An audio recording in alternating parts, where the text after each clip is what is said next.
keep him in the top 10, he's going to have around that 12-pound mark, and it is 12 pounds even. 12 pounds, Kevin. Fish, it was a lot tougher today. You know, the wind changed directions, and it kind of changed the current the way it was going across some of the spots that I fished, and it repositioned the fish. You know, we tried to change up and move around, and you know, I found some other fish, but they were just the small ones, and you know, I'm real fortunate to catch what I caught. Yeah, I broke down at 10:30, and they had to bring me another boat, so I hadn't had a boat since I've been sitting in one spot. You know, I got hopefully enough to make the top 10. One of the better creels today. Anything over 12 ought to do it. Come on, show me around 14 pounds right here. All smallies. 14 pounds, 7 ounces. Pick a couple of them up. Coming into this round, and he has just moved up. We're going to get an unofficial calculation. I'm happy to have that fish. Like I said, I had a few mechanical problems. Oh, big thanks to Stephen Browning. He spent probably about an hour of his fishing time trying to help me today. And I'd also like to thank the bass staff. They got me another boat down there so I could get back just in the nick of time too. But I was real lucky to catch those 5 that I caught. I was down in the water at about 10 o'clock. So, well, Fish, you know, I was real fortunate today. You know, the whole week's just been a game of decisions for me, and I did make a good stop this morning. Check a weight, 15 pounds, 3 ounces for Gary Klein. Fabulous job. Here we go. Gary Klein moving up. We'll get an unofficial calculation so you folks can keep up with it. Find out where that's going to put him. Gary, we're looking at 4.3. There you go. New big bass. I don't have a lot. You know, I'm kind of scrambling, and you know, the north wind. I didn't fish today anywhere where I fished the first 2 days, so you know, well, I'll just wake up in the morning and see what happens tomorrow. Any secret bait you want to tell me about? Not really. Thank you, Gary. You're welcome. 16 pounds, 3 ounces, 63! This is crazy! What a charge! Man, somebody get some photos. Look, the family's standing back there. They don't even have a camera. Oh, we got one over here. Send her under. Come under. Whoever's got the camera with the family, break the law, people. Good gosh, man, what do you think? Oh, this is awesome. I had a great day. Tim put me on some fish, and we were able to catch them. You fish here a lot. Yes, I do. Did you put him on them? No, Tim did me.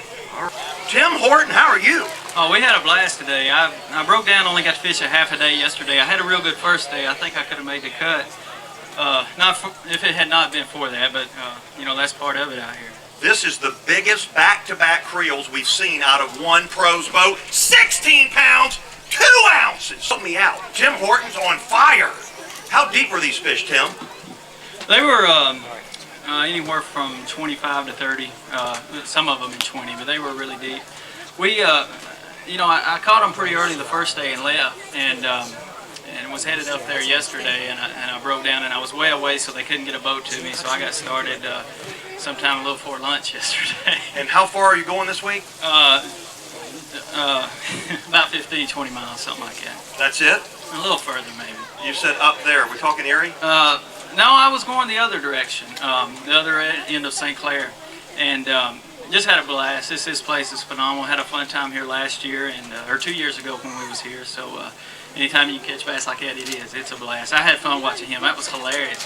He had 2 that size, you know, and it was a lot of fun.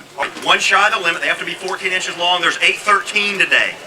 Well, you know, I just didn't execute real good today, and you know, I had trouble finding them. Actually, when it was cloudy, I found them deeper. You know, they was like 26, 27 foot yesterday. But today, you know, I thought, well, with the sun coming out, they might go a little deeper, so I was making such a long run. I was going way out in the middle of Erie, you know, when I'm spending 2.5 hours running to get there one way, and you know, I spent so much time looking for the deeper fish. I knew they went the opposite way on me. The sun popped out and they went up shallow. I didn't figure them out until about 1 o'clock. I only had one, and I finally moved up there, and we just caught these 3, and I lost another 3-pounder. So you know, I can't complain. I had a good tournament though.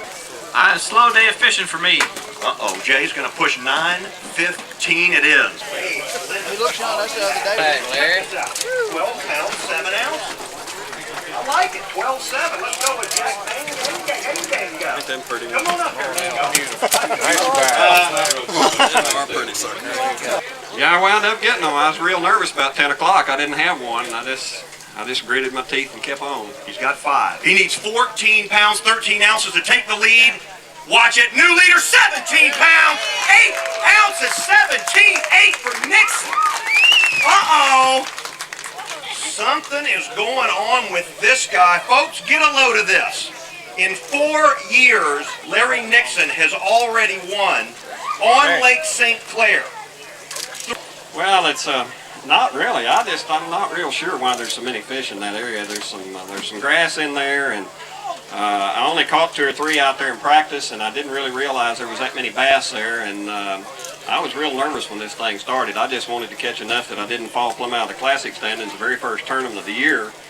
And but I didn't have anything else to go on except up in the North River, and I knew the boats would be thick up there, and so I decided just to go out there and float around and grind it out and see what happened, and I can't believe what I've caught. 15 pounds and 6 ounces. My gosh, man, who'd you fish with? Steve. With Steve Daniels. That's a huge creel out one boat. 15 pounds and 9 ounces. Pick a couple of them up. Kotaro Kiriyama wearing his bathing suit. Check him out. Now, folks, he said he was running to Lake Erie. He's been beating his drawers off all week long. What has Kotaro Kiriyama done? Well, on day 1, he brought in about 8 or 9 pounds. On the second round yesterday, he... I'd like to be in top 10, but I'm really happy at where I'm at right now. I was fortunate enough to be able to come back here. Every day I spend I got a 15-gallon gas tank in my boat. Yesterday I spent 49.5 to get here. And today I probably left another gallon, probably less. So I'm really happy that I got here. I'm going to be a couple pounds short of the top 10, I think. But... In 19th place coming into today. And folks, he's caught all largemouth this week. This could be so cool. Tom, get up in there. Show me around 15 pounds. Go, go, go. 14 pounds, change, 11 ounces. Something's going on. I'm going to tell you, the next time we pay this place a visit, there's no... Yeah, I've probably caught 20 or 30 a day. Did you get in there? Are there enough for tomorrow? Oh, yeah. Oh, yeah. Tim White's away, 16 pounds, 10 ounces, 16-10. Height does it. He's locked himself in unofficially. Now, the reason we say unofficially is because if there was a penalty infraction that I am unaware of. Well, I've been working my way up every day. We got one more day. I hope it keeps going that way. Can you give me any information on how deep or the type of cover that you're fishing? I'll be glad to do it tomorrow. Thank you, Davey Height. This is important. 13 pounds, 15 ounces, strong catch. How about that? 13, 15, you think it'll do it? Probably not. But... All the bass alive, bouncing. 11 pounds, 14 ounces, you're in. Well, I hope I stay in. I've had a pretty bad day of fishing. I've got a really good spot and had a big school of fish on it. They just didn't bite this morning. I caught a 4-pounder there and a 2-pounder there and had a big one jump off there, about 4 pounds. The cameraman got it, Popar about hit me in the face, so he's had a good shot there. But then I went to my next spot and I caught me one about 2.25 pounds, and all of a sudden I hear this big commotion behind me, and my cameraman fell in. The cameraman goes swimming with or without the camera. I got to give him a lot of credit. He laid the camera in the boat on the way out. But he ruined my school. Oh, there you have it. I went to Lake Erie today. It didn't really work for me today. Yeah, it wasn't very good today. The wind direction changed, and it changed the current, and the bass weren't there, so I had to come back and catch my fish back in the river. But hopefully tomorrow the wind will blow. If the wind blows real hard, it seems like the fish bite a lot better down there. And that's why I probably don't have a chance to win now, with as far behind as I am. But I'm going to go down and try and catch a big giant bag. Worst I can do is finish 10th. So I'm going to go and try to catch a really big sack. And all the places that I'd practiced and caught fish on, back here in the lake, I've tried to hit, and I just haven't been able to do it. So I'm going to go and just fish some stuff down in Lake Erie that I've caught them on before, that I haven't even got to look at, that I think the conditions are right for, and and see what happens. I'm going to go give it a whirl. また行くしかないですよ。でも順番どっちにしようかなと思って。北風だったらエリーの入り口でやって15ポンドぐらい釣れる。頑張れば。それでもタフだったけど。Yeah, what made the big difference where I was fishing was the wind switched and come out of the north, and it really sped my current up, and the current got I mean, incredibly fast. I couldn't even fish a half-ounce weight on my Gitsit to keep it down, and as soon as it did that, it did that this morning on the best bite. Then the wind laid down after the sun came out, and it got right then, but the bite was over. It was too sunny to have them bite. So it was just bad timing today as far as that spot, that current spot. But I did this afternoon. I found another place. I lost about a 4.5 pounder and caught a 3 pounder there. So I'm pretty excited about finding that new place. There's some quality fish on it. Nixon's the one that we're going to all have to catch right here. I was just over looking at the board, and I've got about a 3.5 pound deficit to make up. And when you're averaging out on smallmouth, it's real hard to do that. I've got to be able to catch like 2 quality 5 pounders. And I haven't caught. I had a 4.15 in my co-angler. The second day I had a 5.1, but I'm going to have an extraordinary day to catch him. So I'm just going to go fishing and hope for the best.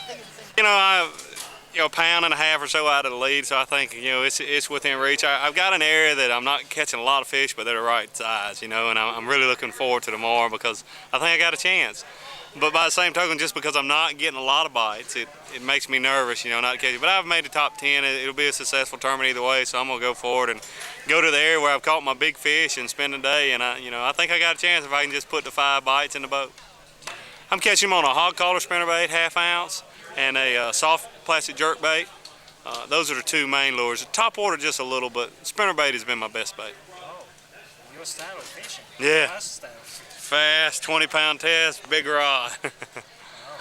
I think I'm going to catch some out there. I just don't know how much. Right now, it's whoever catches the big bag, is going to win. And I mean, you can catch 18 pounds tomorrow and lose. Somebody catches 20.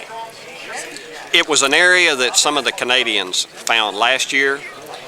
Yes, they were there in September, and this friend of mine that lives up here, Greg Scott, he's a good friend of mine, and another boy by the name of Steve Clapper. They knew about it, but they didn't know exactly where. They just knew it was somewhere around that weather buoy, and that's how I found it. Yeah, it was. Yeah, I probably would not have found it on my own. No, not looking. It's not something you could find. Now, if I had been there when the seagulls were diving, yeah, I would have found it. But there's a lot of birds out there and a lot of bait fish, and once you start fishing, you'll see a lot of things on your depth finder that makes you fish. It's a big flat, but it's a big cabbage patch. It's what they call cabbage up here. I don't know what kind of weed it is. It's and it's scattered. It's not thick. It's real hard to find, and it's clumpy. But that's where the smallmouth are holding. And anytime you can find a little finger that runs off away from this area, you're liable to catch another big one. So, it's a big area. There's a lot of water out there to fish. So I think I can catch them again. I didn't think I could catch them yesterday, but now I think I can. You go straight to the yellow and white tent behind the restaurant.